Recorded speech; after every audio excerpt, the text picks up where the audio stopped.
Friends എല്ലാവർക്കും good morning. അപ്പോൾ എല്ലാവർക്കും ഇന്നത്തെ ഒരു അത്യുഗ്രൻ വിശേഷത്തിലേക്ക് തന്നെ സ്വാഗതം. അങ്ങനെ ഗീതു ഗോവിന്ദനെ വിളിക്കുക. ഹലോ ഗീതു, കണ്ണേട്ടാ എന്നെ വിളിക്കാനായിട്ട് കണ്ണേട്ടൻ ഇങ്ങോട്ട് വരണ്ട കേട്ടോ. ഞാനും വിനോദിനെയും കൂട്ടി ഓഫീസിലേക്ക് വന്നേക്കാം. പിന്നെ കണ്ണേട്ടനോട് ചോദിക്കാതെ കണ്ണേട്ടൻ്റെ മൊബൈലിൽ നിന്ന് വിനോദിന് ഞാനൊരു മെയിൽ അയച്ചായിരുന്നു, സോറി. അത് കേട്ടതും അതിനെന്തിനാ ഗീതു നീ എന്നോട് സോറിയൊക്കെ ചോദിക്കുന്നേ? സോറി ഒന്നും പറയേണ്ട ആവശ്യമില്ല. എൻ്റെ മൊബൈലെടുത്ത് ആർക്കും ഇമെയിൽ അടക്കാനും നിനക്ക് അർഹതയുണ്ട്. അതിൽ ഞാൻ നിന്നെ ഒന്നും പറയുന്നുമില്ല. എല്ലാ അധികാരത്തോടു കൂടെ നിനക്കത് ചെയ്യാം എന്നൊക്കെ ഗോവിന്ദ് ഗീതുവിന് വാക്ക് കൊടുക്കുക. അത് കേട്ടതും ഗീതുവിന് ഭയങ്കര സന്തോഷമായി. എന്നാൽ ശരി കണ്ടേട്ടാ എന്നും പറഞ്ഞ് ഗീതു ഫോൺ കട്ട് ചെയ്യുക. ഈ സമയമാണെങ്കിൽ ഗീതു ആലോചിക്കുക, കണ്ണേട്ടൻ ഇപ്പോൾ ഇവിടെ വന്ന വിനോദിൻ്റെ ഇപ്പോഴത്തെ അവസ്ഥ കണ്ട് കണ്ണേട്ടന് സങ്കടമാവും, കണ്ണേട്ടൻ വയലൻ്റ് ആവും. അതുകൊണ്ട് തന്നെ കണ്ണേട്ടന് ഇത് അറിയാതിരിക്കുന്നത് നല്ലത്. തൽക്കാലം പ്രിയയുടെ മുൻപിലും വിനോദിനെ കൊച്ചാക്കണ്ട, അവനെ എങ്ങനെയെങ്കിലും നന്നാക്കി എടുക്കണം. അതാണ് ഇനി എൻ്റെ അടുത്ത പ്ലാൻ എന്നൊക്കെ ആലോചിച്ചുകൊണ്ട് ഗീതു ഇങ്ങനെ നിൽക്കുകയാണ്. ഈ സമയം പിന്നീട് കാണിക്കുന്നത് നമ്മുടെ ഗോവിന്ദനെയാണ്. ഗോവിന്ദാണെങ്കിൽ അജാസിൻ്റെ വീട്ടിലെത്തുക. അപ്പോൾ അജാസ് ആണെങ്കിൽ കോളിംഗ് ബിൽ അടിച്ചത് പുറത്തു വന്നു. അയ്യോ സാറെന്തിനാ ഇങ്ങോട്ട് വന്നേ? വിളിച്ചു പറഞ്ഞിരുന്നെങ്കിൽ ഞാൻ അങ്ങോട്ട് വരുമായിരുന്നല്ലോ. അതെന്താടോ എനിക്കിങ്ങോട്ട് വരാൻ പാടില്ലേ എന്നും ചോദിക്കുകയാണ് നമ്മുടെ ഗോവിന്ദ്. അത് കേട്ടതും അല്ല സാർ, അതുകൊണ്ടല്ല. സാർ ഇരിക്കും, ഞാൻ പെട്ടെന്ന് റെഡി ആയിട്ട് വരാം. എവിടെയെങ്കിലും പോകാനുണ്ടോ സാർ?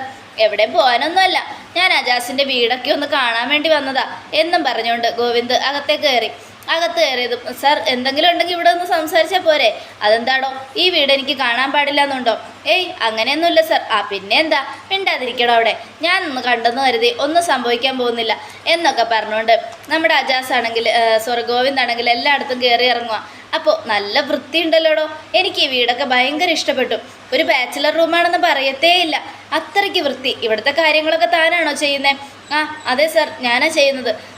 അതുകൊണ്ടാന്ന് പറ, എന്തൊരു വൃത്തി നീറ്റും അടുക്കും ചിട്ടയോടെയാണോ തന്നെ ഇതൊക്കെ വെച്ചിരിക്കുന്നത് എന്നൊക്കെ പറഞ്ഞുകൊണ്ട് ഗോവിന്ദ് അവിടെ ഒരു ഇതിരിക്കുന്ന കാണുക. ഹായ്, ഇതെന്താടോ കൊള്ളാലോ ഇത് എന്നും പറഞ്ഞുകൊണ്ട് അതെല്ലാം തുറന്നു നോക്കുക. അപ്പോഴേക്കും അതിൻ്റെ ഡ്രോ തുറന്നതും അതിനകത്ത് ചെരുപ്പ്, ക്ലിപ്പ്, പിന്നെ പേഴ്സ്, അങ്ങനെ കുറേ സാധനങ്ങൾ ഇരിക്കുക, പെണ്ണുങ്ങൾ യൂസ് ചെയ്യുന്ന സാധനങ്ങൾ. അത് കണ്ടതും നമ്മുടെ അജാസിനോട് ചോദിക്കുക, എന്താ ഇത് ഒരു ബാച്ചിലറിൻ്റെ റൂമിൽ ലേഡീസ് ഐറ്റംസ്? അല്ല, ഇവിടെ സുവർണ ഇപ്പോഴും വരാറുണ്ടോ അന്ന് ചോദിച്ചത്. ഇല്ല സാർ, സുവർണയായിട്ട് എനിക്കിപ്പോൾ യാതൊരുവിധ കണക്ഷനും ഇല്ല. അവളൊരു ക്രിമിനലാണ്. അങ്ങനെയുള്ളപ്പോൾ അവളുടെ കൂടെ എങ്ങനെയാണ് സാർ ഞാൻ നടക്കുന്നത്? പിന്നെ ഇത് ആരുടെയാ എന്നും ചോദിക്കുകയാണ്. അത് കേട്ടതും നമ്മുടെ അജാസിനാകെ ടെൻഷനായി. ഈശ്വര, ഞാൻ വിചാരിച്ച പോലെ കാര്യങ്ങൾ എത്തുക. ഇനി എന്തായാലും ഓരോന്ന് പറഞ്ഞ് എന്താടോ ഒന്നും മിണ്ടാത്തെ? ഇതൊക്കെ ആരുടെ സാധനങ്ങളാ? താനെന്താ ഒന്നും മിണ്ടാത്തെ? ഇത് ആരുടെയാന്ന്? അത് കേട്ടതും അജാസ് ഇത് അവർണികയുടെയാണ് സാർ. അവർണികയുടെയോ? ഓ, പെങ്ങളെപ്പോലെ കരുന്നവരുടെ സാധനങ്ങളൊക്കെ താൻ സൂക്ഷിച്ചു വെക്കാറുണ്ടല്ലേ? അങ്ങനെയാണെങ്കിൽ ഇവിടെ ഗീതുവിൻ്റെ എന്തെങ്കിലും കാണണമല്ലോ. ഗീതു തൻ്റെ പുന്നാര പെങ്ങളല്ലേ എന്നും പറഞ്ഞുകൊണ്ട് നമ്മുടെ ഗോവിന്ദ് അവിടെയൊക്കെ തേടുക. അപ്പോൾ ഗീതുവിൻ്റെ ഒരു സാധനം പോലും അവിടെ ഇല്ല. അത് കണ്ടതും ഗോവിന്ദന് സംശയമായി. എന്താ ജാസേ, തൻ്റെ ഗീതു പെങ്ങളുടെ സാധനമൊന്നും ഇവിടെ കാണുന്നില്ലല്ലോ. ക്ലിപ്പോ പൊട്ടോ കമ്മലോ ഒന്നുമില്ല.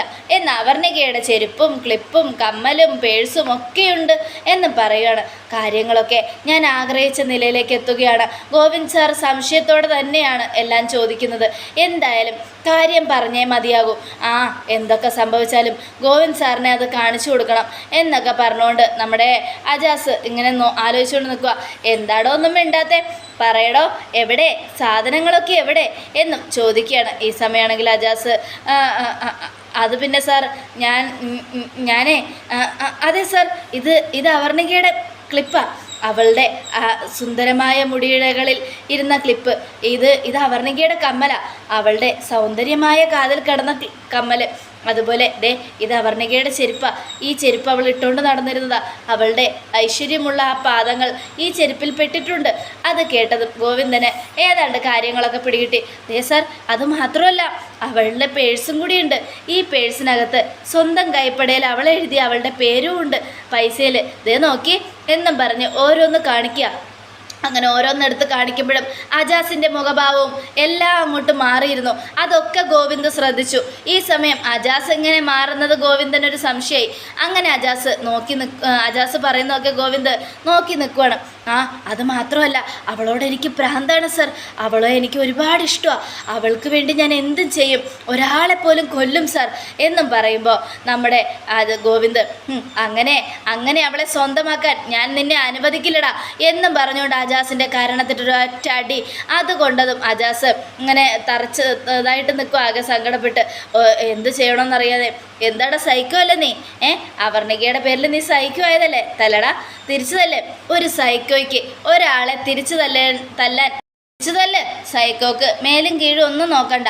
മുതലാളിയാണെന്നോ തൊഴിലാളിയാണെന്നോ ഒന്നും ഒരു ചിന്ത ഉണ്ടാവില്ല. തല്ലടോ, എടോ തല്ലാൻ എന്നും പറയുക. പക്ഷെ അജാസിന് തല്ലാൻ കൈകൾ ഉയരുന്നില്ല. കാരണം ഗോവിന്ദ് സാർ എന്ന് വെച്ചാൽ അജാസിന് ജീവന. ഗോവിന്ദ് സാറിൻ്റെ വീട്ടിൽ നിന്നും ചോറ് കഴിക്കുന്നതുകൊണ്ട് നമ്മുടെ അജാസിന് ഒരു മടി, അതെ ഒരു സൈക്കോക്കും ഇല്ലാത്ത ഈ മടി അജാസിന് എങ്ങനെ ഉണ്ടായി? ഇപ്പോഴേ എനിക്കറിയാടോ, തൻ്റെ സ്വഭാവമൊക്കെ എനിക്ക് നേരത്തെ അറിയാം. താനൊരു സൈക്കോ അല്ല എന്നും സൈക്കോയെ പോലെ അഭിനയിക്കുകയാണെന്നും എനിക്ക് മനസ്സിലായി. അതുകൊണ്ട് തന്നെയാണ് തൻ്റെ കാരണം ഞാനൊന്ന് പുകച്ചു തന്നത്. ഇതെന്തിനാ ഞാൻ തന്നെ തല്ലിയെന്നറിയാമോ? താൻ അവർണികയെ സ്നേഹിച്ചതുകൊണ്ടല്ല, കിഷോറിനെ കൊന്നതുകൊണ്ടുമല്ല. കിഷോറിൻ്റെ ഡെഡ് ബോഡി എൻ്റെ പറമ്പിൽ കുഴിച്ചിട്ടതുകൊണ്ട്. അത് കേട്ടതും അജാസ് ഞെട്ടി. താൻ എന്താണോ കരുതിയേ ഞാനൊരു മന്ദബുദ്ധിയാണെന്നോ? ദേ ഒരു കാര്യം ഞാൻ പറയാം, എൻ്റെ പറമ്പിൽ താൻ ഡെഡ് ബോഡി കുഴിച്ചിട്ടത് ഞാൻ മറക്കാം, പക്ഷെ അവർണികയെ ചതിച്ചാലുണ്ടല്ലോ എൻ്റെ സ്വഭാവം മാറും എന്നും അത് ഗോവിന്ദ്. അത് കേട്ടതും സാർ യഥാർത്ഥത്തിൽ സംഭവിച്ചത് എന്താണെന്ന് ഞാൻ പറയാം. വേണ്ടടോ, എനിക്കെല്ലാം അറിയാം, ഞാൻ കണ്ടുപിടിച്ചു കഴിഞ്ഞു. അന്ന് അച്ഛൻ്റെ മരണകാരണത്തിനിടയിൽ ഞാൻ തന്നോട് സംസാരിച്ച കാര്യങ്ങൾ തനിക്ക് ഓർമ്മയുണ്ടോ? ഈ അനാർക്കലിയും എക്സും കൂടെ ചേർന്ന് ആ പോലീസുകാരനെ കൊന്നു. ആ പോലീസുകാരനെ കൊന്നതിന് പിറകെ ഈ എക്സും ഈ അനാർക്കലിയും കൂടെ ചേർന്ന് മറ്റൊരാളെ കൊന്നു. അങ്ങനെ കൊല്ലുമ്പോൾ തെളിവുകൾ ഉണ്ടാക്കാനും അത് നശിപ്പിക്കാനും വേണ്ടി പലരും ശ്രമിക്കുമെന്ന് ഞാൻ പറഞ്ഞപ്പോൾ ഒരാളെ കൊന്നിട്ട് തെളിവുകൾ ഉണ്ടാക്കി മറ്റൊരാളുടെ തലയിൽ അത് കെട്ടിവെച്ച ഈസി ആയിട്ട് പോലീസിന് പിടികിട്ടും അയാളാണ് കൊലയാളിയെന്ന്. തെളിവുകളാണ് അവിടെ പ്രാധാന്യം. അതുപോലെ ആ കിഷോറിനെ കൊന്നിട്ട് തെളിവുകൾ ഉണ്ടാക്കി താനിത് ചെയ്തതാണെന്ന് എനിക്ക് നന്നായിട്ട് അറിയാം. അത് കേട്ടതും അയ്യോ സാർ, ഒരിക്കലും അല്ല, ഞാൻ അങ്ങനെയൊന്നും ചെയ്തിട്ടില്ല സാർ, ഞാൻ ഒരിക്കലും അങ്ങനെ ചെയ്യില്ല സാർ, അതിന് കഴിയില്ല. എന്തൊക്കെയായാലും ഞാൻ ആ കിഷോറിനെ കൊന്നത്. അവനൊരു ക്രൂരനാ. അവർണികയ്ക്ക് വേണ്ടിയാണ് ഞാനത് ചെയ്തത്. അവർണികയെ എനിക്ക് സ്വന്തമാക്കാൻ വേണ്ടി മാത്രമാണ് സാർ ഞാൻ അങ്ങനെ ചെയ്തത്. വേണ്ടടോ, എനിക്ക് നന്നായിട്ടറിയാം. എന്തായാലും എന്തൊക്കെ സംഭവിച്ചാലും അവർണികയെ രക്ഷിക്കാൻ താൻ നോക്കണ്ട. പോലീസ് വരും, എന്നിട്ട് അവർണികയെ പൊക്കിക്കൊണ്ട് പോവുകയും ചെയ്യും. അജാസ് എന്ന് പറയുന്ന താൻ കിഷോറിനെ ഇല്ലാതാക്കിയെന്ന് പറഞ്ഞാൽ ഞാൻ ഒരിക്കലും വിശ്വസിക്കില്ല. ഇവിടെ അവർണികയ്ക്കും പങ്കുണ്ടെന്ന് എനിക്ക് നന്നായിട്ടറിയാം. അവർണികയാണ് കിഷോറിനെ കൊന്നത്. എന്നിട്ട് ആ കുറ്റം സ്വയം ഏറ്റെടുത്ത് തെളിവുകൾ സ്വയം തലയിലെടുത്ത് വെച്ച് താൻ ഇവിടെ നിന്ന് പോകാൻ നോക്കുകയാണെന്ന് എനിക്ക് നന്നായിട്ട് അറിയാടോ. ഇവിടെ നിന്ന് രക്ഷപ്പെട്ട് താൻ ഇങ്ങനെയൊക്കെ ചെയ്യുന്നത് എന്തിനാണെന്ന് എനിക്കറിയണം. അതുകൊണ്ട് തന്നെ ഒരു കാര്യം ഞാൻ പറയാം, എന്തൊക്കെ സംഭവിച്ചാലും താൻ ഇപ്പം ഈ പറയുന്ന കള്ളക്കഥയുണ്ടല്ലോ അത് വിശ്വസിക്കാൻ ഞാൻ പൊട്ടനല്ല, മനസ്സിലായോ എന്നും പറയണം. അത് കേട്ടതും നമ്മുടെ അജാസ് ഞെട്ടി. പിന്നെ ഈ അടി ഞാൻ തനിക്ക് അടിക്കണമെന്ന് വിചാരിച്ചിട്ടല്ല ഇങ്ങോട്ട് വന്നത്, തന്നെ അടിച്ചുപോയി, ക്ഷമിക്കണം. ഞാൻ പറഞ്ഞല്ലോ എൻ്റെ പറമ്പിൽ ആ ഡെഡ് ബോഡി കുഴിച്ചിട്ടതിനാണ് ഞാനത് ചെയ്തതെന്ന് ഞാൻ പറഞ്ഞല്ലോ, അങ്ങനെ കണ്ടാൽ മതി. പിന്നെ ഈ കാര്യം പറഞ്ഞ് ഇനി മേല എൻ്റെ അടുത്തേക്ക് വരണ്ട. ഒരു കാര്യം ഞാൻ പറഞ്ഞേക്കാം, അന്ന് പഴയ വെമ്പാലമുക്കിലെ തറവാട്ടിൽ വെച്ച് ഭദ്രൻ്റെ ഫോൺ അവിടെ വീണ് കിടന്നപ്പോൾ അത് മിസ്സായി. പോലീസുകാരോട് ഞങ്ങൾ ആ കാര്യം പറഞ്ഞു. പോലീസ് അന്വേഷിച്ച് കണ്ടുപിടിക്കാൻ കഴിഞ്ഞില്ല. അപ്പം തന്നെ ഞങ്ങൾക്ക് മനസ്സിലായി അന്ന് ആ ഡെഡ് ബോഡി, അതായത് കിഷോറിൻ്റെ ഡെഡ് ബോഡി കിട്ടുന്ന സമയത്ത് താൻ അവിടെ ഉണ്ടായിരുന്നു. അതുപോലെ അവർണികയുടെ ഒപ്പം നിന്ന് കിഷോറിനെ കൊന്നിട്ട് ആ തെളിവുകളെല്ലാം ഗോവയിലേക്ക് അയച്ച് ഗോവയിൽ വെച്ച തെളിവുകളെല്ലാം നശിപ്പിക്കാനുള്ള തൻ്റെ ശ്രമം അതെനിക്കിഷ്ടപ്പെട്ടു. എന്തൊക്കെയായാലും താൻ കിഷോറിനെ കൊന്നിട്ടില്ല എന്ന് എനിക്ക് നന്നായിട്ടറിയാം. അത് മാത്രമല്ല, കിഷോറിനെ കൊന്നേച്ചും ആ കുറ്റം സ്വയം ഏറ്റെടുക്കാൻ വേണ്ടിയാണ് താനിത് ചെയ്യുന്നതെന്ന് എനിക്ക് മനസ്സിലായി. പക്ഷെ അതിനു വേണ്ടി ഇഷ്ടം പോലെ വളഞ്ഞ വഴികൾ സ്വീകരിക്കുന്നത് തന്നെ സമ്മതിക്കണം. എന്തിനു വേണ്ടിയാണ് ഇതൊക്കെ? ആരെ രക്ഷിക്കാൻ? അവർണികയോ? ഒരു കാര്യം ഞാൻ പറയാം, ആ പെൺകുട്ടിയെ രക്ഷിച്ചിട്ട് എന്ത് കിട്ടാനാണോ? സ്വയം കുറ്റമേറ്റെടുത്ത് ഇങ്ങനെയൊക്കെ ചെയ്യേണ്ട ആവശ്യമുണ്ടോ? പോലീസ് വരട്ടെ, ഞാൻ പോലീസിനെ വിളിക്കാം എന്നൊക്കെ പറഞ്ഞുകൊണ്ട് നമ്മുടെ ഗോവിന്ദ് ഇങ്ങനെ വിളിക്കാനായിട്ട് ഒരുങ്ങുക. വേണ്ട സാർ, പോലീസിനെ വിളിക്കണ്ട. എന്താ വിളിച്ചാൽ അവർണിക ശിക്ഷിക്കപ്പെടട്ടെ. അവർണിക ശിക്ഷിക്കപ്പെട്ടാലല്ലേ കാര്യങ്ങൾ മുന്നോട്ട് പോകൂ. സ്വന്തം ഭർത്താവിനെ കൊന്നവൾ ശിക്ഷിക്കപ്പെടണം അജാസ്. അതിനു വേണ്ടിയാണ് ഞാൻ ഇത്രയും കാര്യങ്ങളൊക്കെ ചെയ്യുന്നത്. പിന്നെ താൻ എന്നെ തടയുന്നത് എന്തിനാ? തനിക്ക് അവളോട് ഇഷ്ടമുണ്ടോ? ഇല്ല സാർ. പിന്നെ എന്തിനാ അവളെ സപ്പോർട്ട് ചെയ്യുന്നത്? അവൾക്ക് ഒരു സങ്കടം ഉണ്ടാകാൻ പാടില്ല. അവൾക്കൊരു നല്ല ജീവിതം ഉണ്ടാവണം, അത്രയേ ഉള്ളൂ. അത് മാത്രമേ ഉള്ളൂ. അത് മാത്രമുള്ളതുകൊണ്ടാണോ സ്വന്തം ജീവൻ പണയം വെച്ച് പോലീസുകാരുടെ അടുത്ത് നിന്ന് കുറ്റം ഏറ്റുവാങ്ങി ജയിലിൽ പോകാൻ താൻ തീരുമാനിച്ചത്? അത് കേട്ടതും അല്ല സർ, അങ്ങനെയല്ല സർ. വേണ്ട, ഞാൻ പോലീസിനെ വിളിക്കാം. പോലീസ് തീരുമാനിക്കട്ടെ എന്ത് ചെയ്യണമെന്ന്. പോലീസുകാർ പറയട്ടെ ആരെ അറസ്റ്റ് ചെയ്യണമെന്ന്. പോലീസുകാർ നോക്കട്ടെ ആരാണ് പ്രതിയെന്ന്. പിന്നെ എന്തിനാ പോലീസ് വേഷം ഇട്ട് അവരിത്രയും പഠിച്ചത് എന്നൊക്കെ പറഞ്ഞുകൊണ്ട് ഗോവിന്ദ് നിർബന്ധിക്കുമ്പോഴേക്കും നമ്മുടെ അജാസ് സാർ ഞാൻ എല്ലാം ഒന്നും പറയണ്ടടോ, എനിക്കെല്ലാം മനസ്സിലായി. ദേ ഒരു കാര്യം ഞാൻ പറയാം, എന്തൊക്കെ സംഭവിച്ചാലും ശരി, ഇനി അങ്ങോട്ട് നടക്കാൻ പോകുന്ന കാര്യങ്ങളൊക്കെ ഞാൻ പറയുന്നത് താൻ അങ്ങോട്ട് കേൾക്കണം. ഇനി ആ പ്രതി ആരാണെന്ന് പറ. കിഷോറിനെ കൊന്നതിനുള്ള തെളിവുകളെല്ലാം എടുത്തുകൊണ്ട് ഗോവയ്ക്ക് പോയ ആൾ. ഞാൻ പറയാം സർ, എല്ലാം പറയാം. വേണ്ടെന്ന് പറഞ്ഞില്ലേ? താൻ ഒന്നും പറയണ്ട. പോലീസിനെ വിളിച്ച് പോലീസ് കണ്ടുപിടിക്കട്ടെ. വേണ്ട സർ, പോലീസിനെ വിളിക്കരുത്. എന്തുകൊണ്ട്? പോലീസ് വന്ന് അവർണികയെ കൂടെ പ്രതിയാക്കട്ടെ. വേണ്ട, അവളെ എനിക്ക് ജീവനാണ്, അവളെൻ്റെ ജീവനാണ് സർ. അങ്ങനെയുള്ളപ്പോൾ അവളെ പോലീസിന് പിടിച്ചു കൊടുക്കരുത് എന്നും അജാസ് കൈകൂപ്പി പറയുക. ഹാവൂ, സമാധാനായി. ഈ ഒരു വാക്ക് കേൾക്കാൻ വേണ്ടിയാണോ ഞാൻ ഇത്രയും നേരം പാടുപെട്ടത്? എന്തായാലും സന്തോഷമായി. പിന്നെ തനിക്ക് ഇത്രയും അവർണിക ജീവനാണെങ്കിൽ എന്തിനാണോ അവളെ അവോയ്ഡ് ചെയ്യുന്നത്? അത് പിന്നെ ഏത് നിമിഷവും ജയിലിൽ പോകേണ്ടവനാണ് ഞാൻ.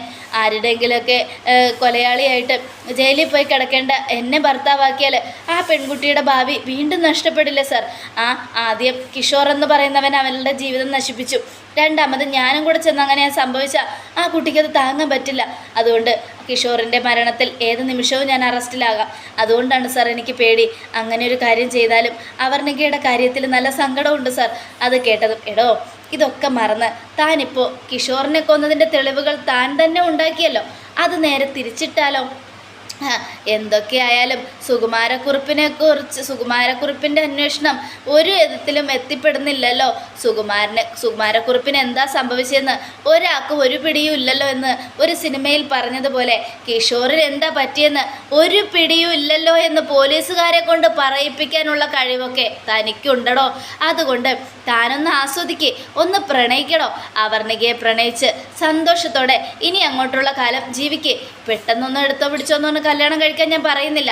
പക്ഷേ ഇതൊരു ജീവിതമാണ്. ഈ ജീവിതം ഒന്നേ ഉള്ളൂ. ഇതങ്ങോട്ട് നശിപ്പിച്ച് കളയാനുള്ളതല്ല, സന്തോഷത്തോടെ ജീവിക്കാനുള്ളതാണ്. നല്ലവർ ഒന്ന് കണ്ണടച്ച എല്ലാം നന്നാവും. താൻ ചെയ്ത തെറ്റല്ല എന്നേ ഞാൻ പറയൂ. കിഷോറിനെ പോലെ ഒരുത്തൻ ചാകേണ്ടത് തന്നെയാണ്.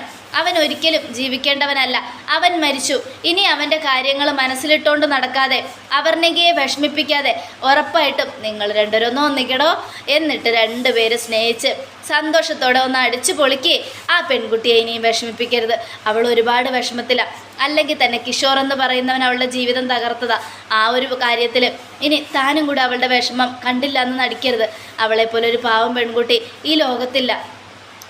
ഞങ്ങളുടെ കാര്യം ഒന്ന് ആലോചിച്ച് നോക്ക്. ഞാനും ഗീതു ആദ്യമൊക്കെ ഞങ്ങൾ കീരിയും പാമ്പുമായിരുന്നു. പുലിമേടയിൽപ്പെട്ട അവസ്ഥയായിരുന്നു എനിക്കും ഗീതുവിനും. ഞങ്ങൾ രണ്ടുപേരും കല്യാണം കഴിഞ്ഞിട്ടാണെങ്കിലും ഭയങ്കരമായിട്ട് ബുദ്ധിമുട്ടിയിട്ടുണ്ട്. ആ ബുദ്ധിമുട്ടുകളൊന്നും തനിക്ക് വരേണ്ടി വരില്ല.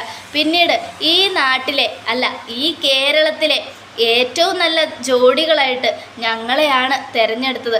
അന്ന് പോലും ഞങ്ങൾ തമ്മിൽ ഭയങ്കര ദേഷ്യത്തിലും പിണക്കത്തിലും ഒക്കെയാണ്. ആ സമയത്ത് പോലും ഞങ്ങൾക്ക് അങ്ങനെ ഒരു പുരസ്കാരം കിട്ടിയിട്ടുണ്ടെങ്കിൽ അതിനർത്ഥം എന്താ? ഞാൻ പറഞ്ഞു തരേണ്ട ആവശ്യമില്ലല്ലോ. അറിയാം സർ, നിങ്ങളെപ്പോലെ വേറെ നല്ലൊരു കപ്പിളില്ല. അങ്ങനെ നിങ്ങൾക്കും ആയിക്കൂടെ? ഒരു കാര്യം ഞാൻ പറയാം.